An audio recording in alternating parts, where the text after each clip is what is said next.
ত্বকের মধ্যে যদি থাকে আপনার প্রচুর পরিমাণে পিগমেন্টেশন, পিম্পলস বা পিম্পলসের দাগ, যে কোনো ধরনের কালো দাগ এবং ত্বকের মধ্যে কোনো জেল্লা নেই, ডালনেস এসে গেছে, তাহলে কিন্তু আপনি এই সমস্যার সমাধানগুলো পেয়ে যেতে পারেন মাত্র 15 মিনিটে।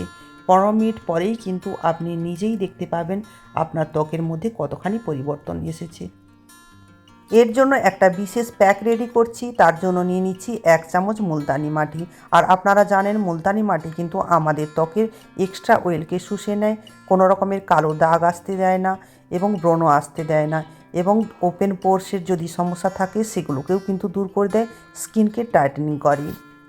আর এরই সাথে দিয়ে দিলাম 1 চামচ বেসন আর 1 চামচ মতো টমেটোর জুস। এখানে বেসন কিন্তু দারুণভাবে আমাদের ত্বককে এক্সফোলিয়েট করে এবং ত্বকের ডিপ ক্লিন করে এবং এক্সট্রা অয়েলকে শুষে নেয়, তার ফলে ত্বককে একদম পরিষ্কার রাখে। আর টমেটো জুসের মধ্যে থাকা অ্যান্টিঅক্সিডেন্ট এবং ভিটামিন সি থাকার কারণে কালচে দাগগুলোকে কিন্তু একদম সরিয়ে দিতে পারে এবং ত্বকের মধ্যে কোনো রকমের বলিরেখা আসতে দেয় না এবং ত্বককে একদম টান টান রাখে। এখানে প্রত্যেকটা ইনগ্রিডিয়েন্টস কিন্তু ত্বকের জন্য দারুণ উপকারী।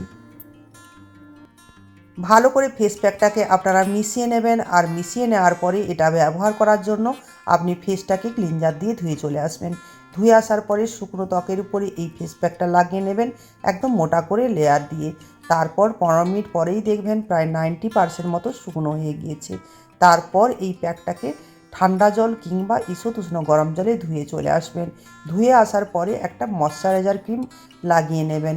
এটা যদি সপ্তাহে একবার ফলো করেন তাহলে কিন্তু আপনার ত্বকের মধ্যে যে জেল্লাটা আসবে সেটা দেখে আপনি নিজেও অবাক হয়ে যাবেন। এই রেমেডিটা যদি ভালো লেগে থাকে তাহলে চ্যানেলটাকে সাবস্ক্রাইব করে আমার পাশে থেকে যাবেন।